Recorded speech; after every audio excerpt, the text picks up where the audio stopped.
Hello friends, मैं रोशन और आज हम लोग देख रहे हैं बीएड फर्स्ट ईयर पेपर 5 का एक क्वेश्चन है। और ये क्वेश्चन बहुत ज़्यादा इम्पोर्टेंट है, 2021 में आने की पूरी संभावना है। ये क्वेश्चन है, ज्ञानानुशासन से आप क्या समझते हैं, इसकी आवश्यकता की व्याख्या करें। ये फुल क्वेश्चन है।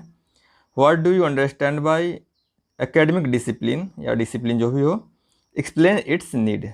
चलिए हम इसको स्टार्ट करते हैं। अब तक जो हमने डिसिप्लिन का मतलब समझा था, स्कूल में बार बार ये सुनने को मिलता था, डिसिप्लिन मेंटेन करके क्लास में बैठो, अनुशासन में रहो। लेकिन उस अनुशासन से, उस अर्थ से इसका अर्थ बिल्कुल अलग होगा। तो चलिए को देख लेते हैं इसको। तो दोस्त, हम पूरे प्रूफ के साथ बताएंगे कि एकेडमिक डिसिप्लिन का मतलब क्या होता है, अर्थ क्या होता है। शिक्षा के क्षेत्र में ज्ञान को उसके स्वरूप, ठीक है, कॉमा है, उपयोगिता के क्षेत्र एवं अध्ययन के आधार पर 2 वर्गों में बांटा गया है। कितने वर्गों में? 2 वर्गों में। ये कौन कौन सा वर्ग है, ये अभी देखते हैं। साधारण रूप से वह सभी विषय वस्तु जो विद्यालय में पढ़ाया जाता है उसे विषय की संज्ञा अर्थात सब्जेक्ट कहा जाता है। वह जो भी स्कूल में हम लोग आज तक पढ़े हैं, हिस्ट्री, ज्योग्राफी, फिजिक्स, ये क्या है, एक सब्जेक्ट है जो कि प्राथमिक स्कूल लेवल तक हम पढ़े हैं इस सब्जेक्ट को। आगे बोला है, तथा वही विषय जब उच्च स्तर के शिक्षण एवं अध्ययन के रूप में प्रयोग किया जाता है तो उसे अनुशासन या एकेडमिक डिसिप्लिन की संज्ञा दी जाती है। तो ज्ञानानुशासन या एकेडमिक डिसिप्लिन का मतलब वही है, इसका भी मतलब सब्जेक्ट होता है, विषय ही होता है। जब हम स्कूल लेवल पे पढ़ते हैं तो इसको विषय की संज्ञा दी जाती है, लेकिन जब हम सूक्ष्म शिक्षण के रूप में, विशिष्ट रूप से जब हम पढ़ाई करते हैं कॉलेज में, इंस्टीट्यूट में, जब रिसर्च करते हैं तो उसे सब्जेक्ट न कहकर ज्ञानानुशासन कहते हैं या एकेडमिक डिसिप्लिन बोलते हैं। थोड़ा और समझते हैं इसको। सामान्य रूप से सब्जेक्ट एवं डिसिप्लिन ज्ञान की प्राप्ति, अध्ययन के दृष्टिकोण से, छात्रों के विकास के दृष्टिकोण से समान प्रतीत होता है।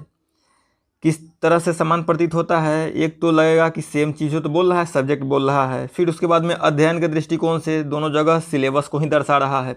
और तीसरा कि छात्र के विकास का क्रम के आधार पर ये दोनों जो सब्जेक्ट है और डिसिप्लिन है एक ही प्रतीत होता है। जैसे एक विषय, विशेष विषय एवं अनुशासन की समझ को जब बालक विद्यालय स्तर पर अध्ययन करता है तो उसे विषय या सब्जेक्ट के रूप में जाना जाता है। जब स्कूल में पढ़ाई करता है तो उस विषय के, उस पाठ्यक्रम के एक ब्रांच को क्या कहते हैं, सब्जेक्ट के रूप में या विषय के रूप में हम लोग जानते हैं। परंतु वही जब विषय सूक्ष्म अध्ययन, अनुसंधान, सूक्ष्म अध्ययन, अनुसंधान आदि के लिए उच्च स्तर पर अध्ययन किया जाता है तो वह अनुशासन के रूप में जानी जाती है। यही चीज़ जब हम रिसर्च करने लगते हैं, हायर एजुकेशन में जाकर उसी सब्जेक्ट को पढ़ते हैं तो वहाँ पर सब्जेक्ट न कहकर ज्ञानानुशासन कहा जाता है या एकेडमिक डिसिप्लिन कहा जाता है। इस विडंबना को समझने के लिए हमें सब्जेक्ट और डिसिप्लिन दोनों के पृथक रूप को समझना होगा। इसको भी थोड़ा हम लोग देखेंगे अभी। इसके अर्थ, क्षेत्र, उद्देश्य एवं स्वरूप को समझेंगे कि आखिर सब्जेक्ट और डिसिप्लिन में अंतर क्यों है। आगे चल के इसको भी सब्जेक्ट क्यों नहीं कहा गया, क्यों नहीं कहा गया, क्यों का जवाब हम लोग आगे देखेंगे। ये हमने विकिपीडिया से ये लाइन लिया है। यहाँ से आपको कंफर्म हो जाएगा कि डिसिप्लिन का मतलब ही यही होता है। एन एकेडमिक डिसिप्लिन और academic field is a sub division of knowledge. क्या है? ये ज्ञान का एक सब डिवीजन है, एक खंड है। That is taught and research at the college और द यूनिवर्सिटी लेवल। जो क्या करता है, पढ़ाया जाता है। कहाँ? रिसर्च में कहाँ? कॉलेज लेवल में और यूनिवर्सिटी लेवल पे।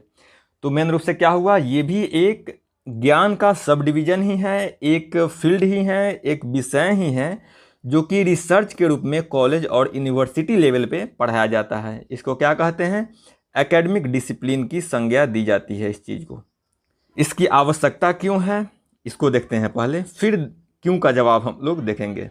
एकेडमिक डिसिप्लिन का अर्थ कहाँ से आया, क्यों आया, इसको थोड़ा समझ लेते हैं। प्राचीन काल में विज्ञान के समस्त विषय एक साथ क्रमबद्ध एवं सुसंगठित रूप से प्रस्तुत किए जाते थे।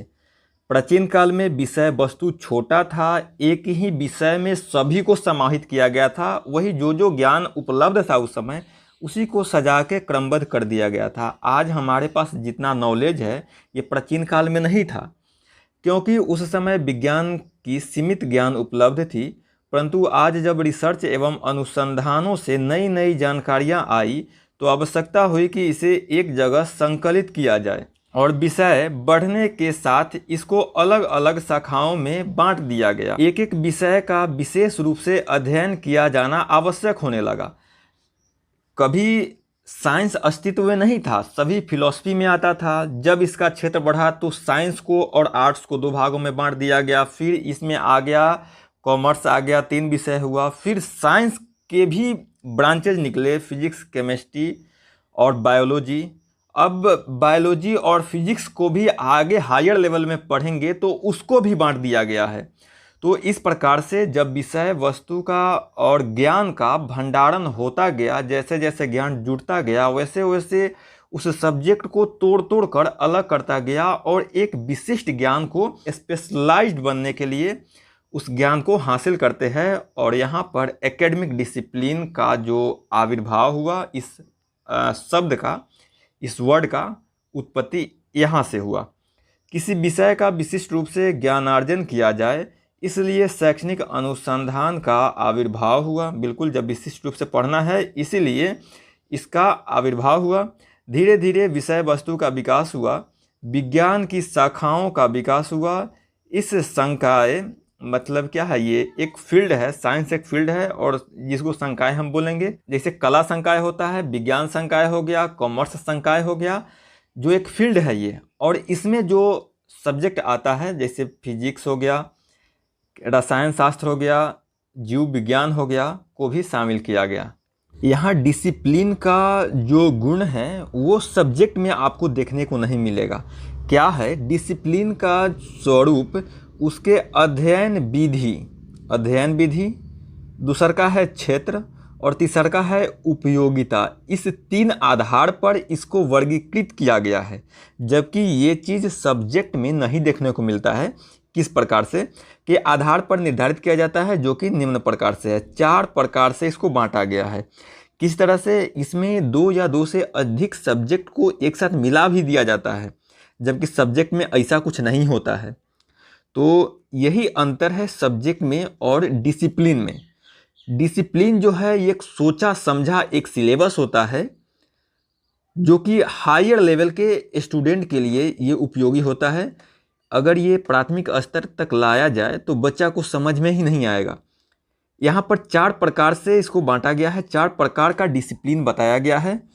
और इस डिसिप्लिन का मोड क्या है, इसका उद्देश्य क्या है, ये किस विधि से अध्ययन कराता है, इसको भी एक बार हम देख लेते हैं। पहला टाइप है मल्टी डिसिप्लिनरी। तो ये क्या होता है? जब कोई शास्त्र अपने अध्ययन के क्रम में कई शास्त्रों के साथ संबंध स्थापित करता है तो इसको क्या बोलेंगे? इसको बोलेंगे मल्टी डिसिप्लिनरी। ठीक है, या मल्टी डिसिप्लिन भी बोल सकते हैं इसको। क्या करेगा? जब अपने शास्त्र के अलावा कई सारे शास्त्र को एक साथ लेकर उसमें संबंध स्थापित करता है, जो कि प्राथमिक स्तर के बच्चों के लिए ये इम्पॉसिबल है, वो ये नहीं कर पाएगा। दूसरा है इंटरडिसिप्लिनरी, अंतः अनुशासनात्मक अधिगम, जो हमने कल देखा था पिछले क्लास में, वो यही है इंटरडिसिप्लिनरी। इसमें क्या बोलेगा? 2 या 2 से अधिक विद्यार्जन विषयों में मिलाकर अध्ययन करने की क्षेत्र को कहते हैं। कल ही हम लोगों ने देखा था 2 या 2 से अधिक क्षेत्रों के विशेषज्ञों द्वारा, मतलब 2 सब्जेक्ट यहाँ आ गया, दोनों मिलकर एक निष्कर्ष को निकालता है जो कि किसी प्रॉब्लम का सॉल्यूशन होता है। तो ये भी यही बात बोला है। आगे बोला है किस तरह से ये 2-3 सब्जेक्ट को मिला रहा है। भूमंडलीय ऊष्माकरण में भौतिक, भूगोल एवं जीव विज्ञान और कई अन्य विधा के जो शाखा है उसको शामिल किया जाता है। किस चीज़ के लिए? भूमंडलीय ऊष्माकरण, जो ज़मीन के नीचे ऊष्मा है ये क्यों है, इसको समझने के लिए क्या क्या हमको लेना पड़ेगा। फिजिक्स का सहारा लेना पड़ेगा, भूगोल का सहारा लेना पड़ेगा, जीव विज्ञान का सहारा लेना पड़ेगा। इसके अलावे भी कई सारे विधा का मतलब कई सारे ब्रांचेज का, कई सारे सब्जेक्ट का आवश्यकता पड़ेगा। ये चीज़ प्राथमिक स्तर के बच्चों में होना इम्पॉसिबल है, बच्चा ये समझ ही नहीं पाएगा। ये सारे सब्जेक्ट को मिलाकर देखिए, यहाँ पर 5 से 7 सब्जेक्ट को एक साथ मिलाया गया है, फिर भी ये एक सब्जेक्ट ही है। वो एक सब्जेक्ट कौन होगा? भूमंडलीय ऊष्माकरण, ये एक सब्जेक्ट हो गया। और इस सब्जेक्ट को समझने के लिए हमें इतने सारे सब्जेक्ट का सहारा लेना पड़ेगा, इसीलिए इसका नाम एकेडमिक डिसिप्लिन रखा गया, न कि सब्जेक्ट रखा गया। तीसरा है ट्रांसडिसिप्लिनरी। ये क्या होता है? जब 2 या 2 से अधिक शास्त्र एक दूसरे के साथ मिलकर कार्य करता है ताकि एक समग्र रूप ले सके, इसको क्या बोलेंगे? ट्रांसडिसिप्लिनरी बोलेंगे।